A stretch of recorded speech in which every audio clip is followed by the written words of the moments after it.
Driven to Win presents The Case-Book of Sherlock Holmes. This audiobook includes the preface and the first story, The Adventure of the Illustrious Client, a powerful case of charm, danger, and silent justice. Let's begin with the preface. Fear that Mr. Sherlock Holmes may become like one of those popular tenors who, having outlived their time, are still tempted to make repeated farewell bows to their indulgent audiences. This must cease, and he must go the way of all flesh, material or imaginary.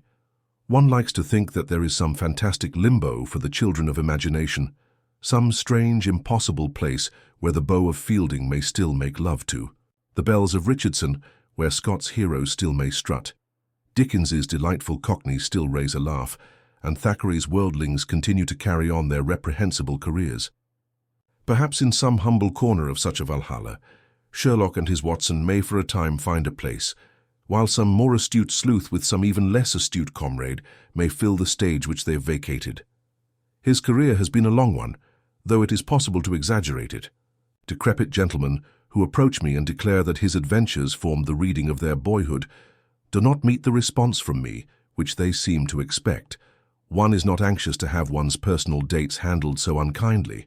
As a matter of cold fact, Holmes made his debut in A Study in Scarlet and in The Sign of Four, two small booklets which appeared between 1887 and 1889. It was in 1891 that A Scandal in Bohemia, the first of the long series of short stories, appeared in My Saint-Ian, the Strand magazine. The public seemed appreciative and desirous of more, so that from that date, 39 years ago, they have been produced in a broken series which now contains no fewer than 56 stories, republished in The Adventures, The Memoirs, The Return, and His Last Beau. And there remain these 12 published during the last few years, which are here produced under the title of The Case-Book of Sherlock Holmes. He began his adventures in the very heart of the later Victorian era, carried it through the all too short reign of Edward, and has managed to hold his own little niche even in these feverish days. Thus it would be true to say that those who first read of him, as young men, have lived to see their own grown-up children following the same adventures in the same magazine. It is a striking example of the patience and loyalty of the British public. Had fully determined at the conclusion of the memoirs to bring Holmes to an end, as I felt that my literary energies should not be directed too much into one channel. That pale, clear-cut face and loose-limbed figure were taking up an undue share of my imagination. I did the deed, but fortunately no coroner had pronounced upon the remains, and so, after a long interval, it was not difficult for me to respond to the flattering demand and to explain my rash act away.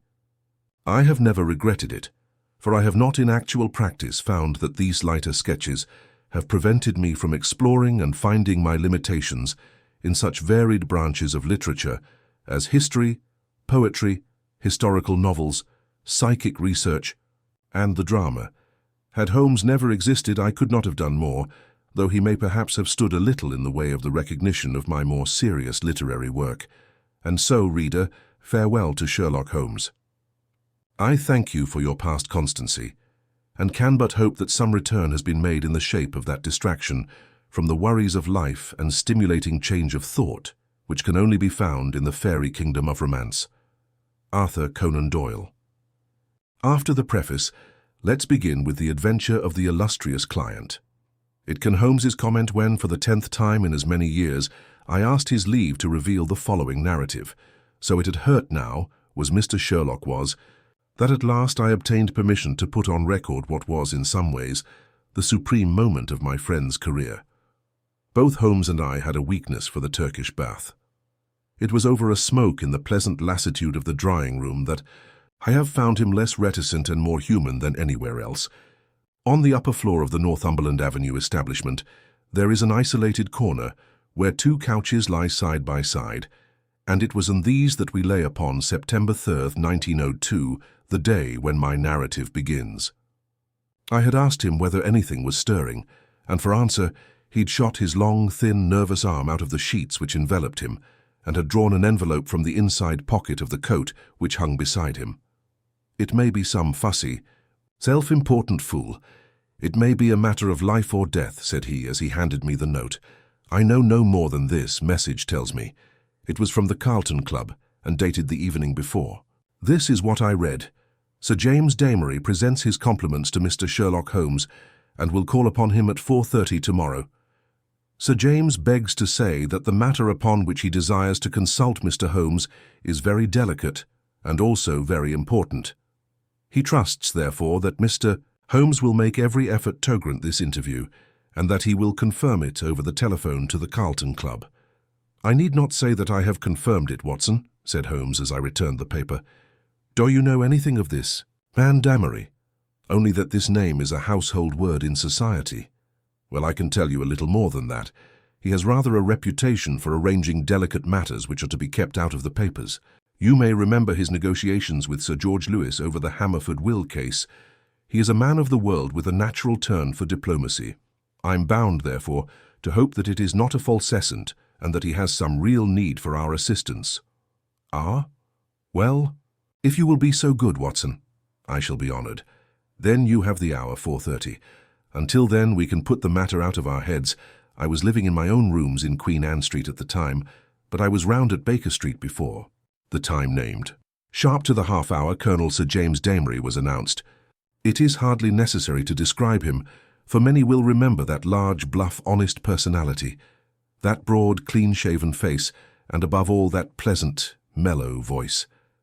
Frankness shone from his grey Irish eyes, and good humour played round his mobile, smiling lips, his loosened top hat, his dark frock coat, indeed every detail, from the pearl pinning, the black satin cravat, to the lavender spats over the varnished shoes, spoke of the meticulous care in dress for which he was famous.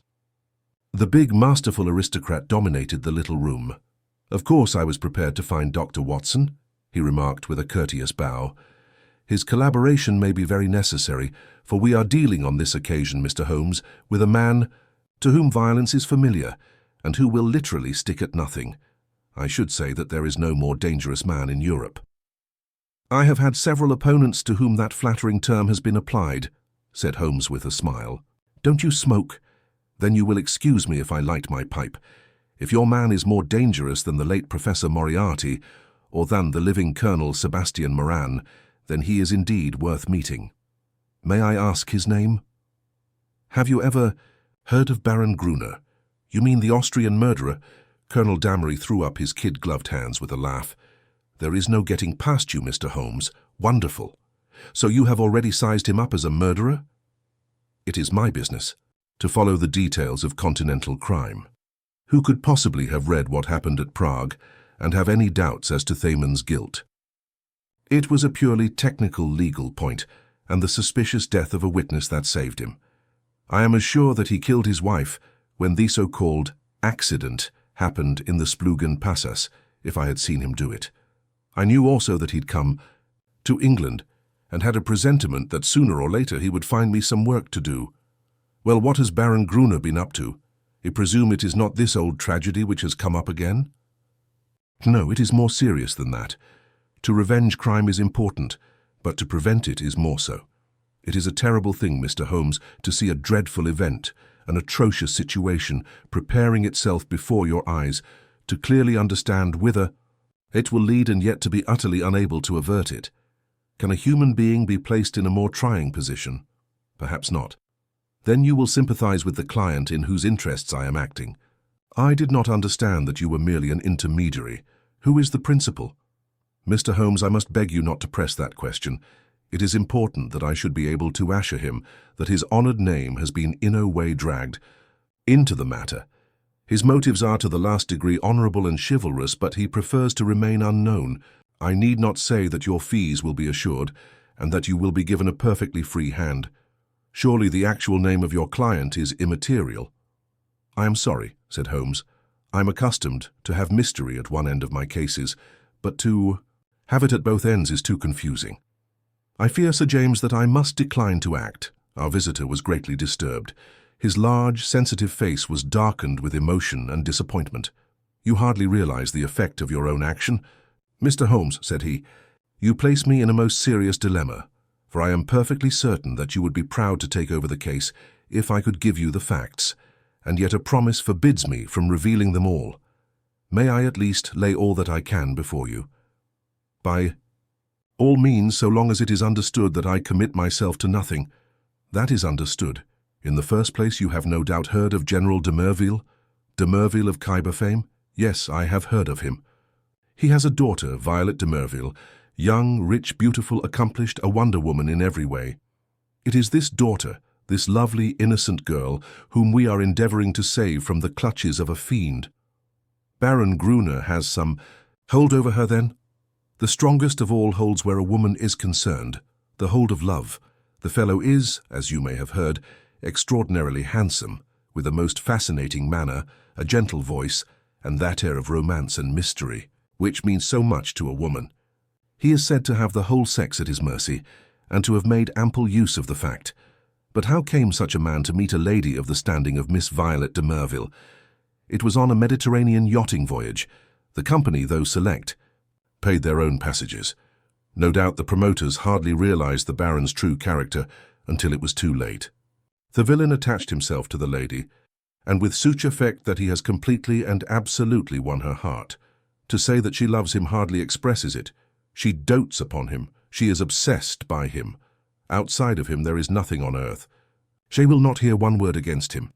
Everything has been done to cure her of her madness, but in vain. To sum up, she proposes to marry him next month. As she is of age and has a will of iron, it is her to know how to prevent her. Does she know about the Austrian episode? The cunning devil has told her every unsavory public scandal of his past life, but always in such a way as to make himself out to be an innocent martyr. She absolutely accepts his version and will listen to no other. Dear me. But surely, you have inadvertently let out the name of your client. It is no doubt General de Merville. Our visitor fidgeted in his chair. I could deceive you by saying so, Mr. Holmes, but it would not be true. De Merville is a broken man. The strong soldier has been utterly demoralized by this incident. He has lost the nerve which never failed him on the battlefield, and has become a weak, doddering old man, utterly incapable of contending with a brilliant, forceful rascal like this Austrian. My client, however, is an old friend, one who has known the General intimately for many years, and taken a paternal interest in this young girl since she wore short frocks.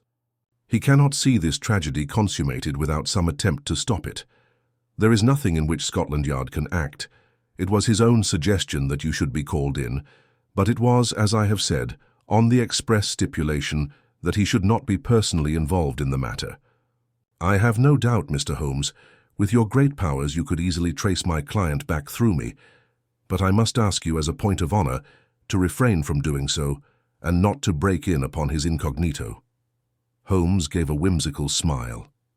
I think I may safely promise that, said he. I may add that your problem interests me and that I shall be prepared to look into it. How shall I keep in touch with you? The Carlton Club will find me, but in case of emergency there is a private telephone call, Castix 31. Holmes noted it down and sat, still smiling, with the open memorandum book upon his knee. The Baron's present address, please, Vernon. Lodge near Kingston. It is a large house. He has been fortunate in some rather shady speculations and is a rich man, which naturally makes him a more dangerous antagonist. Is he at home at present? Yes. Apart from what you have told me, can you give me any further information about the man? He has expensive tastes. He is a horse fancier. For a short time he played polo at Hurlingham, but then this Prague affair got noised about and he had to leave. He collects books and pictures. He's a man with a considerable artistic side to his nature. He is, I believe, a recognized authority upon Chinese pottery and has written a book upon the subject. A complex mind, said Holmes. All great criminals have that. My old friend Charlie Peace was a violin virtuoso. Wainwright was no mean artist. I could quote many more. Well, Sir James, you will inform your client that I am turning my mind upon Baron Gruner. I can say no more. I have some sources of information of my own, and I dare say we may find some means of opening their matter up. When our visitor had left, Fierce Holmes sat so long in deep thought that it seemed to me that he had forgotten my presence. At last, however, he came briskly back to earth. Well, Watson, any views? He asked. I should think you had better see the young lady herself. My dear Watson, if her poor old broken father cannot move her, how shall I, a stranger, prevail? And yet there is something in the suggestion if all else fails. But I think we must begin from a different angle. I rather fancy that Shinwell Johnson might be a help. I have not had occasion to mention Shinwell Johnson in these memoirs because I have seldom drawn my cases from the latter phases of my friend's career. During the first years of the century, he became a valuable assistant. Johnson, I grieve to say, made his name first as a very dangerous villain and served 2 terms at Parkhurst. Finally, he repented and allied himself to Holmes, acting as his agent in the huge criminal underworld of London and obtaining information which often proved to be of vital importance. Had Johnson been a narc of the police, he would soon have been exposed, but as he dealt with cases which never came directly into the courts, his activities were never realized by his companions. With Theglamour of his 2 convictions upon him, he had the entree of every nightclub, dosshouse and gambling den in the town, and his quick observation and active brain made him an ideal agent for gaining information. It was to him that Sherlock Holmes now proposed to turn. It was not possible for me to follow the immediate steps taken by my friend, for I had some pressing professional business of my own, but I met him by appointment that evening at Simpson's, where, sitting at a small table in the front window and looking down at the rushing stream of life in the Strand, he told me something of what had passed. "Johnson is on the prowl," said he. "He may pick up some garbage in the darker recesses of the underworld, for it is down there amid the black roots of crime that we must hunt for this man's secrets. But if the lady will not accept what is already known, why should any fresh discovery of yours turn her from her purpose? Who knows, Watson?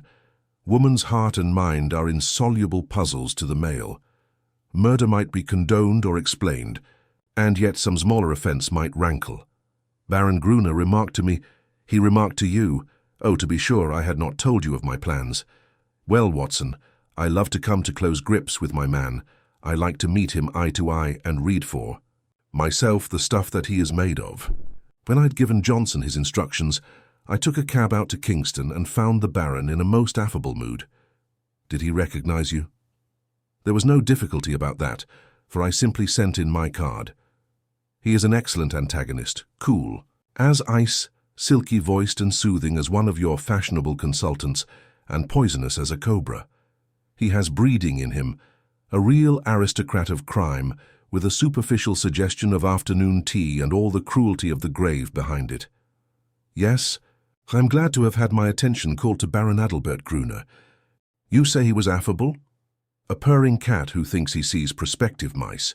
Some people's affability is more deadly than the violence of coarser souls. His greeting was characteristic. "I rather thought I should see you sooner or later, Mr. Holmes," said he. "You have been engaged, no doubt, by General de Merville to endeavour to stop my marriage with his daughter Violet. That is so, is it not?" I acquiesced.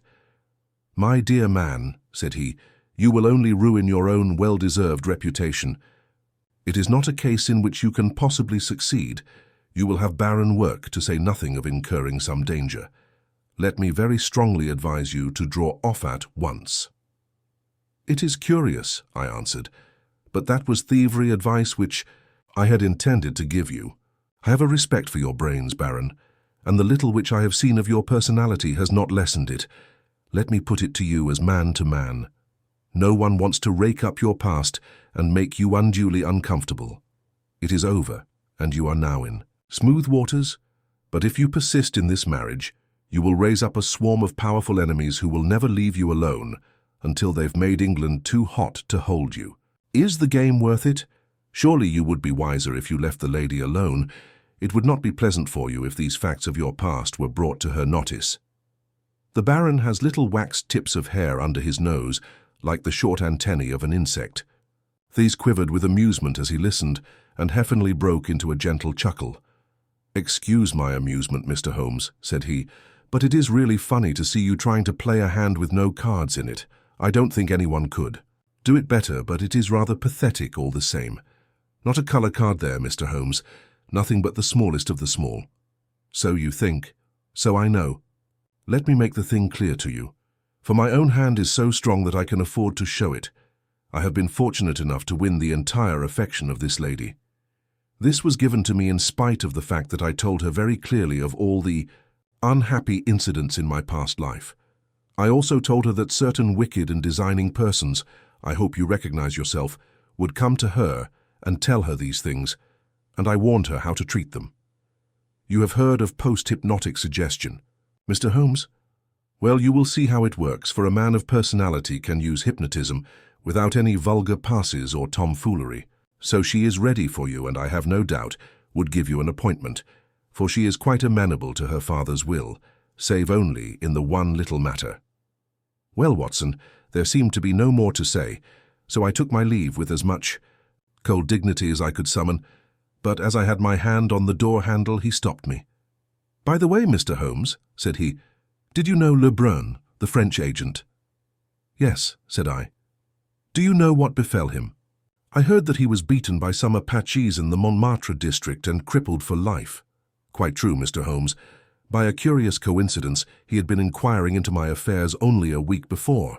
Don't do it, Mr. Holmes. It's not a lucky thing to do. Several have found that out. My last word to you is go your own way and let Meg go mine. Goodbye." So there you are, Watson. You are up to date now. The fellow seems dangerous. Mighty dangerous. I disregard. The blusterer. But this is the sort of man who says rather less than he means. Must you interfere? Does it really matter if he marries the girl? Considering that he undoubtedly murdered his last wife, I should say it mattered very much. Besides, the client. Well, we need not discuss that. When you have finished your coffee, you had best come home with me, for the blithe Shinwell will be there with his report. We found him sure enough, a huge, coarse, red-faced, scorbutic man, with a pair of vivid black eyes which were the only external sign of the very cunning mind within.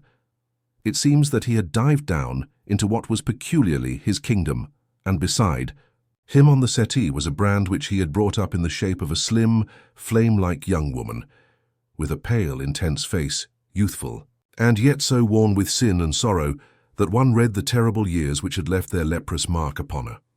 "This is Miss Kitty Winter," said Shinwell Johnson, waving his fat hand as an introduction. "What she don't know, well, there. She'll speak for herself. Put my hand right on her, Mr. Holmes, within an hour of your message." "I'm easy to find," said the young woman. "Hell, London gets me every time. Same address for Porky Shinwell.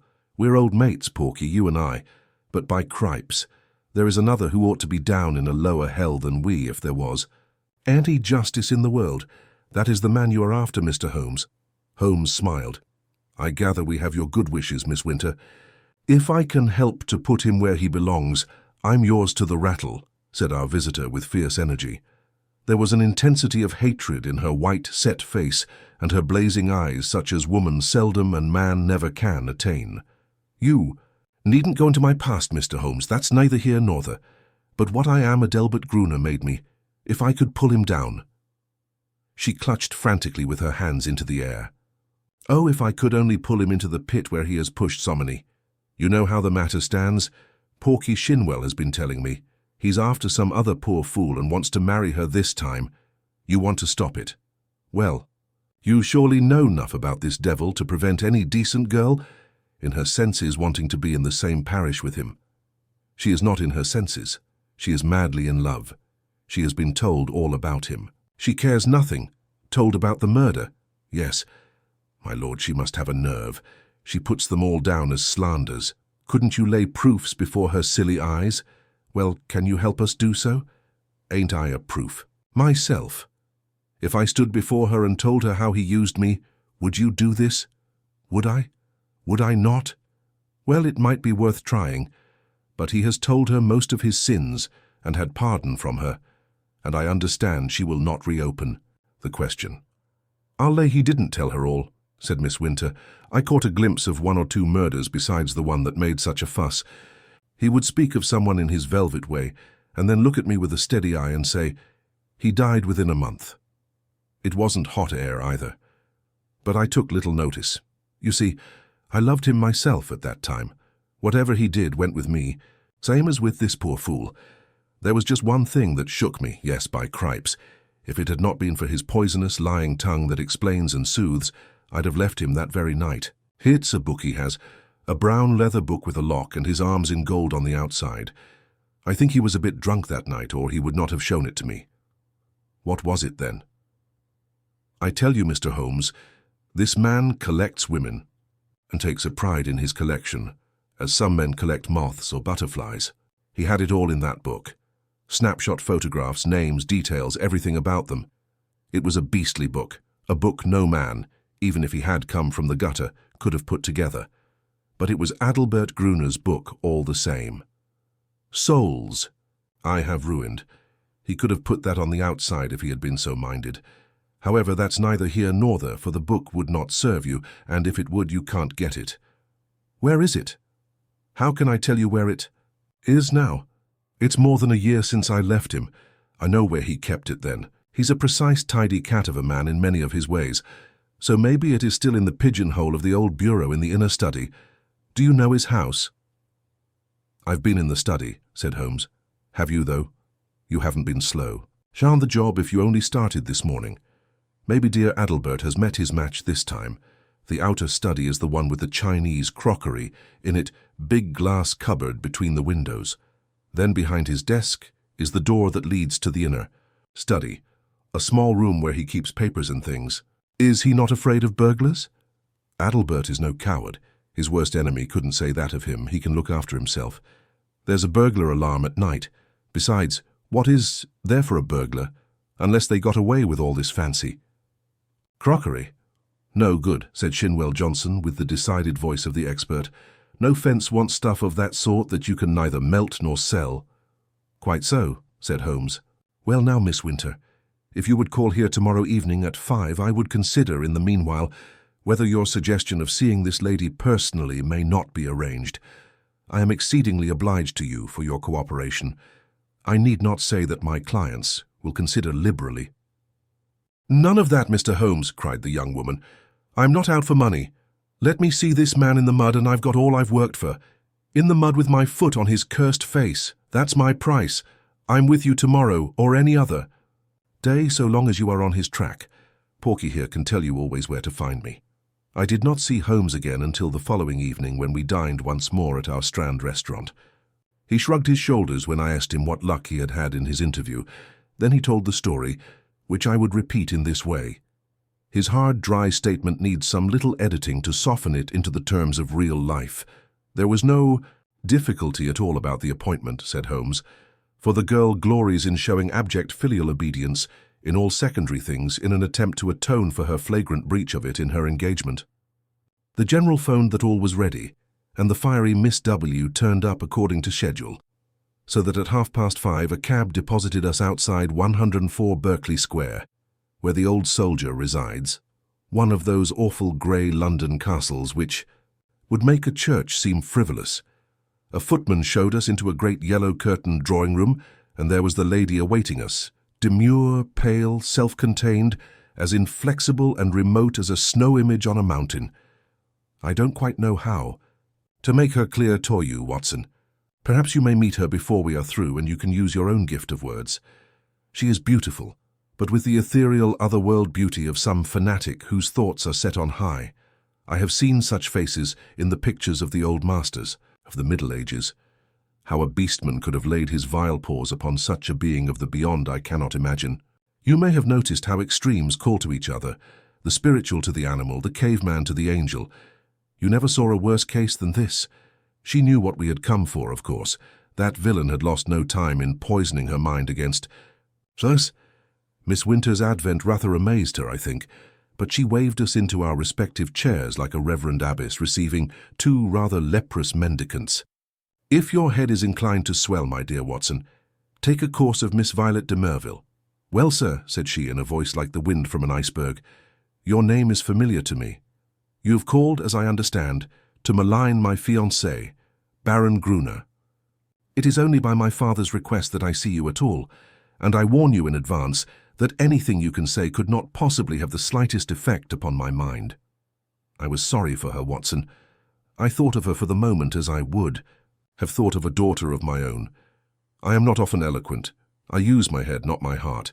But I really did plead with her with all the warmth of words that I could find in my nature. I pictured to her the awful position of the woman who only wakes to a man's character after she is his wife, a woman who has to submit to be caressed by bloody hands and lecherous lips. I spared her nothing, the shame, the fear, the agony, the hopelessness of it all. All my hot words could not bring one tinge of colour to those ivory cheeks, or one gleam of emotion to those abstracted eyes. I thought of what the rascal had said about a post-hypnotic influence.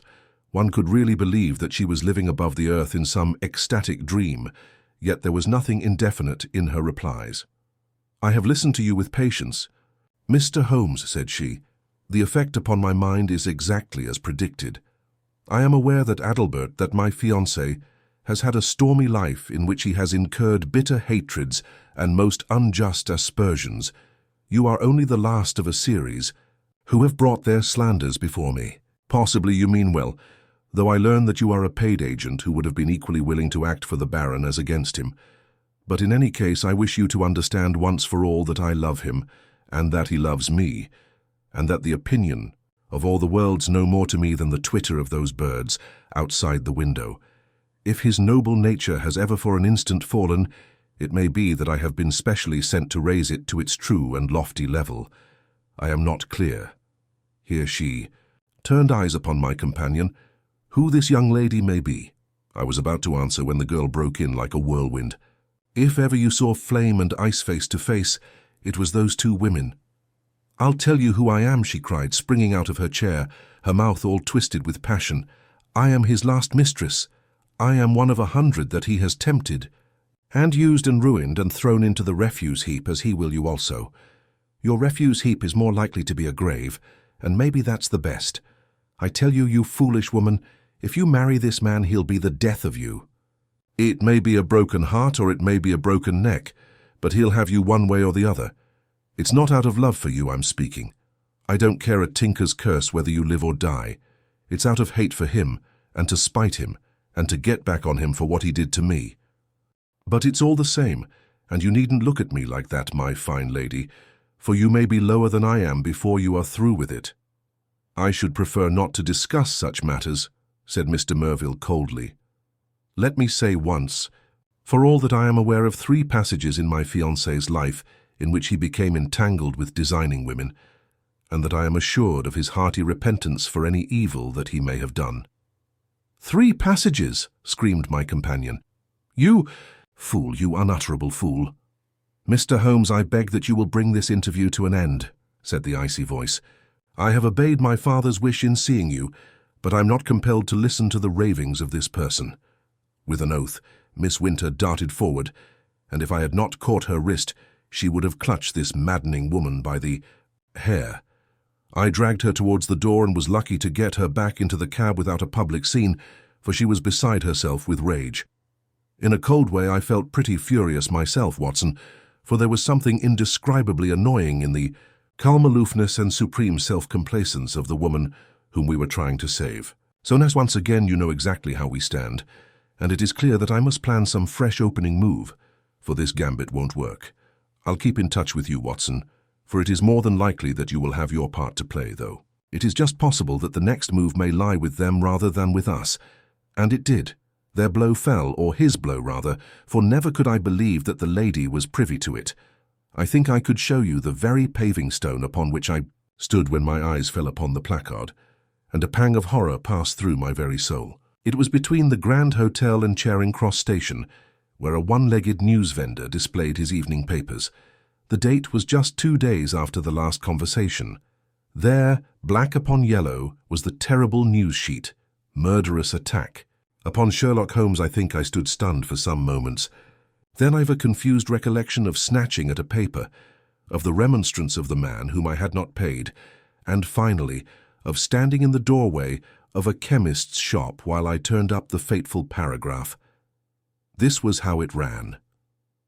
"We learn, with regret, that Mr. Sherlock Holmes, the well-known private detective, was the victim this morning of a murderous assault, which has left him in a precarious position." There are no exact details to hand, but the event seems to have occurred about 12 o'clock in Regent Street, outside the Café Royal. The attack was made by 2 men armed with sticks, and Mr. Holmes was beaten about the head and body, receiving injuries which the doctors describe as most serious. He was carried to Charing Cross Hospital and afterwards insisted upon being taken to his rooms in Baker Street. The miscreants who attacked him appear to have been respectably dressed men who escaped from the bystanders by passing through the Café Royal and out into Glasshouse Street behind it. No doubt they belonged to that criminal fraternity, which has so often had occasion to bewail the activity and ingenuity of the injured man. I need not say that my eyes had hardly glanced over the paragraph before I had sprung into a hansom and was on my way to Baker Street. I found Sir Leslie Oakshott, the famous surgeon, in the Holland, his brougham waiting at the curb. No immediate danger, was his report. 2 lacerated scalp wounds and some considerable bruises. Several stitches have been necessary. Morphine has been injected and quiet is essential, but an interview of a few minutes would not be absolutely forbidden. With this permission, I stole into the darkened room.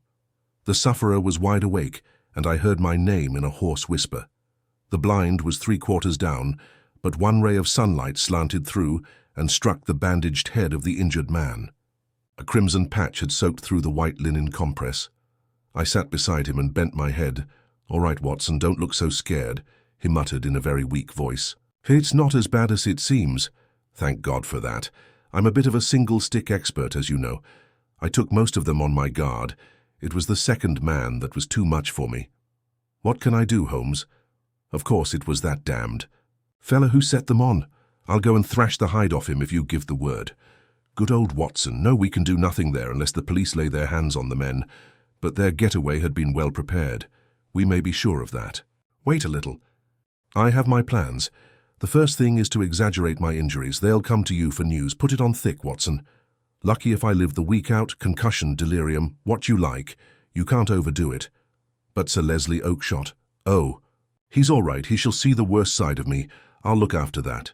Anything else? Yes, tell Shinwell Johnson to get that girl out of the way. Those beauties will be after her now. They know, of course, that she was with me in the case. If they dared to do me in it, it's not likely they will neglect her. That is urgent. Do it tonight. I'll go now. Anything more? Put my pipe on the table and the tobacco slipper. Right. Come in each morning and we will plan our campaign. I arranged with Johnson that evening to take Miss Winter to a quiet suburb and see that she lay low until the danger was past. For 6 days the public were under the impression that Holmes was at the door of death. The bulletins were very grave and there were sinister paragraphs in the papers. My continual visits assured me that it was not so bad as that. His wiry constitution and his determined will were working wonders. He was recovering fast, and I had suspicions at times that he was really finding himself faster than he pretended even to me.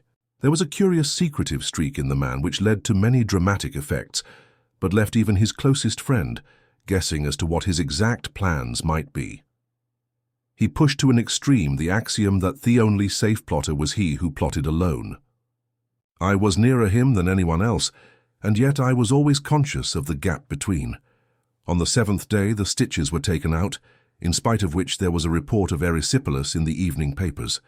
The same evening papers had an announcement, which I was bound, sick or well, to carry to my friend. It was simply that among the passengers on the Cunard boat Ruritania, starting from Liverpool on Friday, was the Baron Adalbert Gruner, who had some important financial business to settle in the States before his impending wedding to Miss Violet de Merville, only daughter of etc., etc. Holmes listened to the news with a cold, concentrated look upon his pale face, which told me that it hit him hard. "Friday," he cried. "Only 3 clear days. I believe the rascal wants to put himself out of danger's way. But he won't, Watson. By the Lord Harry, he won't. Now, Watson, I want you to do something for me. I am here. To be used, Holmes. Well then, spend the next 24 hours in an intensive study of Chinese pottery." He gave no explanations and I asked for none. By long experience, I had learned the wisdom of obedience. But when I had left his room, I walked down Baker Street, revolving in my head how on earth I was to carry out so strange an order. Finally, I drove to the London Library in St. James's Square, put the matter to my friend Lomax, the sub-librarian, and departed to my rooms with a goodly volume under my arm. It is said that the barrister who crams up a case with such care that he can examine an expert witness upon the Monday has forgotten all his forced knowledge before the Saturday. Certainly I should not like now to pose as an authority upon ceramics. And yet all that evening, and all that night with a short interval for rest and all next morning, I was sucking in knowledge and committing names to memory. There I learned of the hallmarks of the great artist-decorators, of the mystery of cyclical dates, the marks of the Henghuan, the beauties of the Yongluo, the writings of Tang Ying, and the glories of the primitive period of the Sung and the Yuan. I was charged with all this information when I called upon Holmes next evening. He was out of bed now, though you would not have guessed it from the published reports, and he sat with his much-bandaged head resting upon his hand in the depth of his favorite armchair. "Why, Holmes?" I said. "If one believed the papers, you are dying." "That," said he, "is the very impression which I intended to convey. And now, Watson, have you learned your lessons?" "At least I have tried to." "Good. You could keep up an intelligent conversation on the subject." "I believe I could." "Then hand me that little box from the mantelpiece." He opened the lid and took out a small object most carefully wrapped in some fine Eastern silk. This he unfolded and disclosed a delicate little saucer of the most beautiful deep blue color. "It needs careful handling, Watson. This is the real eggshell pottery of the Ming dynasty. No finer piece ever passed through Christie's. A complete set of this would be worth a king's ransom. In fact, it is doubtful if there is a complete set outside the imperial palace of Peking. The sight of this would drive a real connoisseur wild. What am I to do with it?" Holmes handed me a card upon which was printed, "Dr. Hill Barton, 369 Half Moon Street." "That is your name for the evening, Watson. You will call upon Baron Gruner. I know something of his habits, and at 8:30 he would probably be disengaged. That note will tell him in advance that you are about to call, and you will say that you are bringing him a specimen of an absolutely unique set of Ming china. You may as well be a medical man, since that is a part which you can play without duplicity. You are a collector. This set has come your way. You have heard of the Baron's interest in the subject, and you are not averse to selling at a price." "What price?" "Well asked, Watson. You would certainly fall down badly if you did not know the value of your own wares. This saucer was got for me by Sir James, and comes, I understand, from the collection of his client. You will not exaggerate if you say that it could hardly be matched in the world. I could perhaps suggest that the set should be valued by an expert." "Excellent, Watson. You scintillate today. Suggest Christie or Sotheby. Your delicacy prevents your putting a price for yourself. But if he won't see me?" "Oh, yes, he will see you. He has the collection mania in its most acute form, and, especially on this subject, on which he is an acknowledged authority. Sit down, Watson, and I will dictate the letter. No answer needed. You will merely say that you are coming and why." It was an admirable document, short, courteous, and stimulating. To the curiosity of the connoisseur, a district messenger was duly dispatched with it. On the same evening, with the precious saucer in my hand and the card of Dr. Hill Barton in my pocket, I set off on my own adventure. The beautiful house and grounds indicated that Baron Gruner was, as Sir James had said, a man of considerable wealth. A long winding drive, with banks of rare shrubs on either side, opened out into a great gravelled square adorned with statues. The place had been built by a South African gold king in the days of the Great Boom, and the long low house with the turrets at the corners, though an architectural nightmare, was imposing in its size and solidity. A butler, who would have adorned a bench of bishops, showed me in and handed me over to a plush-clad footman, who ushered me into the Baron's presence. He was standing at the open front of a great case, which stood between the windows and which contained part of his Chinese collection. He turned as I entered with a small brown vase in his hand. "Pray sit down, Doctor," said he. I was looking over my own treasures and wondering whether I could really afford to add to them. This little Tang specimen, which dates from the 7th century, would probably interest you. I am sure you never saw finer workmanship or a richer glaze. Have you the Ming saucer with you of which you spoke?" I carefully unpacked it and handed it to him. He seated himself at his desk, pulled over the lamp, for it was growing dark, and set himself to examine it. As he did so, the yellow light beat upon his own features, and I was able to study them at my ease. He was certainly a remarkably handsome man. His European reputation for beauty was fully deserved. In figure, he was not more than of middle size, but was built upon graceful and active lineaments. His face was swarthy, almost oriental, with large, dark, languorous eyes, which might easily hold an irresistible fascination for women. His hair and moustache were raven black, the latter short, pointed and carefully waxed. His features were regular and pleasing, save only his straight, thin-lipped mouth. If ever I saw a murderer's mouth, it was there, a cruel, hard gash in the face, compressed, inexorable, and terrible. He was ill-advised to train his moustache away from it, for it was nature's danger signal, set as a warning to his victims. His voice was engaging, and his manners perfect. In age I should have put him at little over 30, though his record afterwards showed that he was 42. Very fine indeed," he said at last. "And you say you have a set of 6 to correspond. What puzzles me is that I should not have heard of such magnificent specimens. I only know of one in England to match this, and it is certainly not likely to be in the market. Would it be indiscreet if I were to ask you, Dr. Hill Barton, how you obtained this?" "Does it really matter?" I asked, with as careless an air as I could muster. "You can see that the piece is genuine, and as to the value, I am content to take an expert's valuation." "Very mysterious," said he, with a quick, suspicious flash of his dark eyes. "In dealing with objects of such value, one naturally wishes to know all about the transaction. That the piece is genuine is certain. I have no doubts at all about that, but suppose I am bound to take every possibility into account, that it should prove afterwards that you had no right to sell. I would guarantee you against any claim of the sort. That, of course, would open up the question as to what your guarantee was worth. My bankers would answer that." "Quite so. And yet the whole transaction strikes me as rather unusual."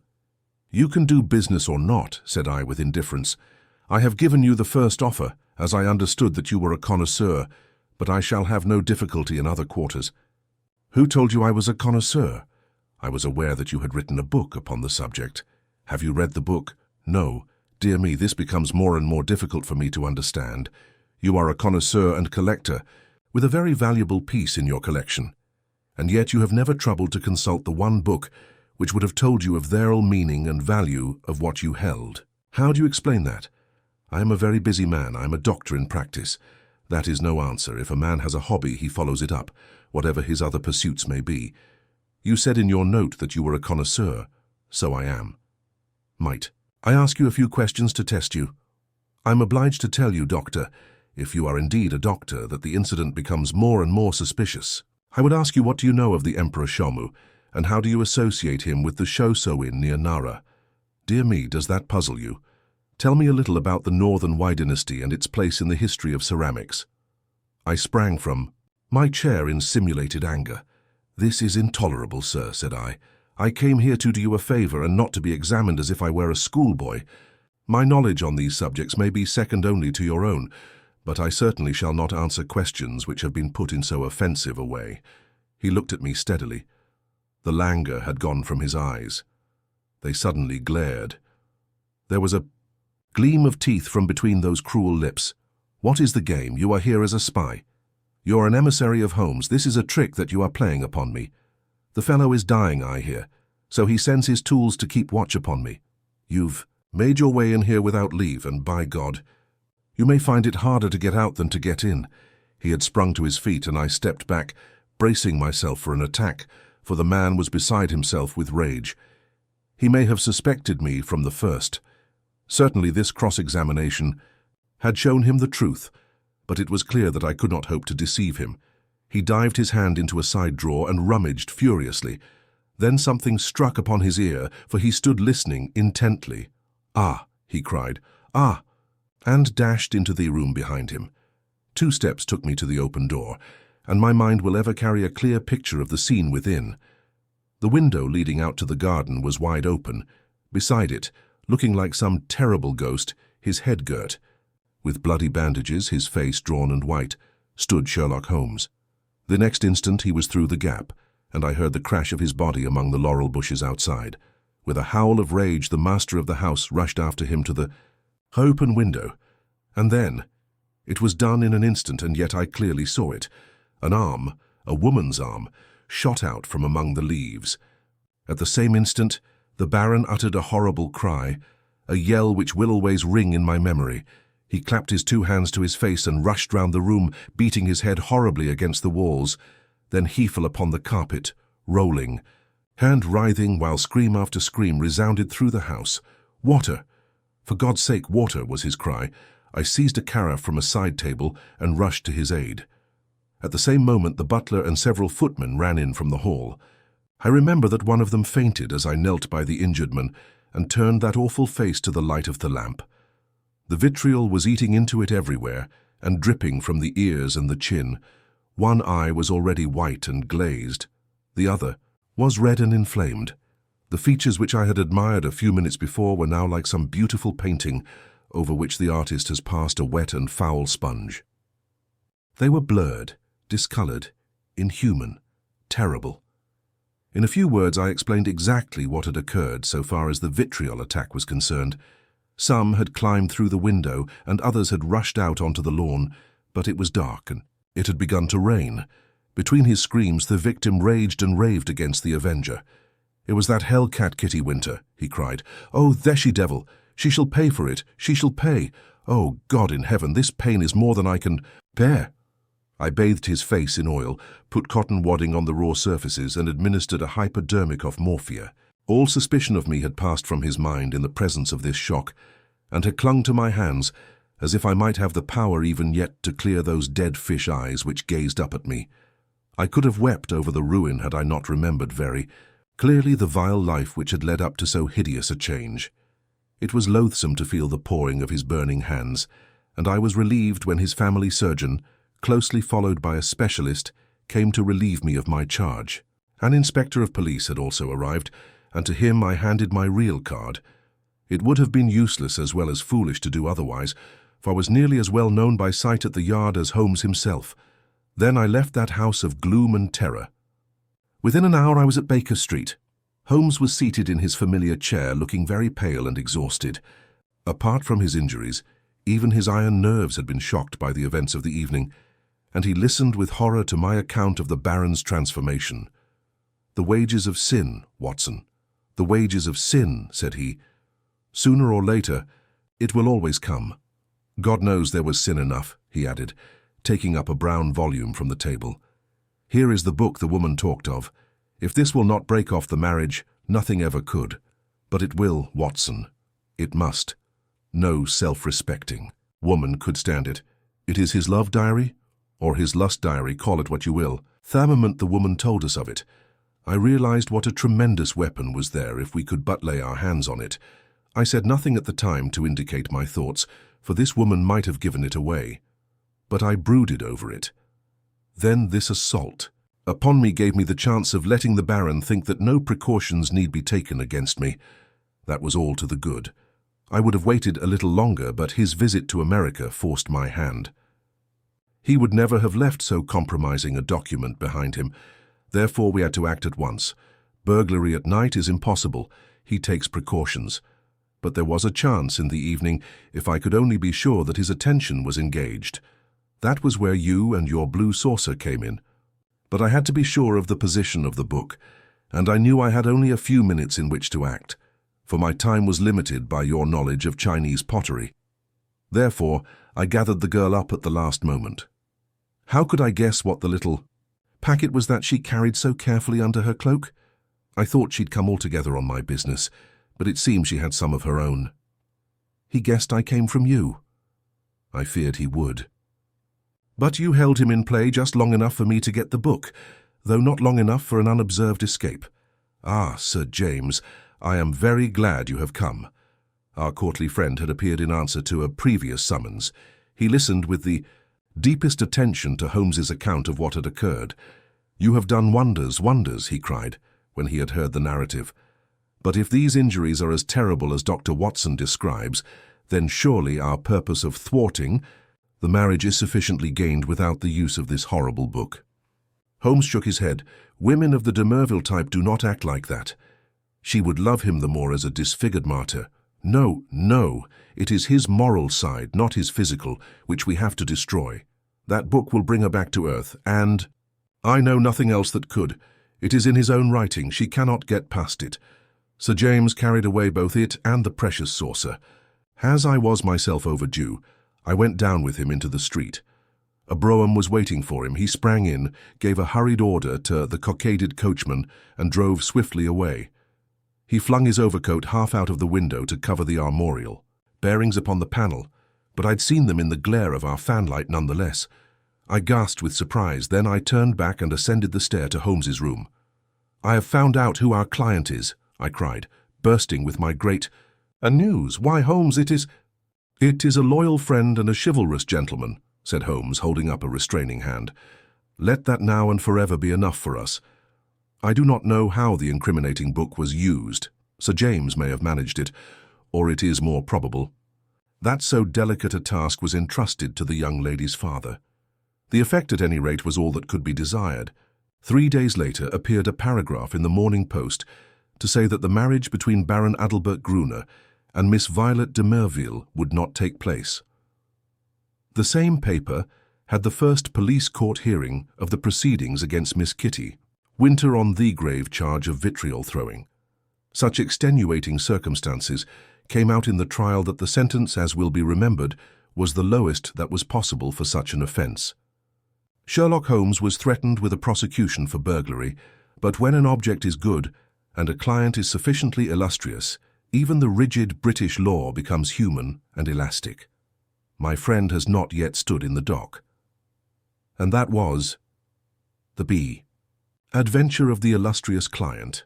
Another case closed, and another life saved by Sherlock Holmes. Thank you for listening. Stay tuned for more classic mysteries, only on Driven to Win.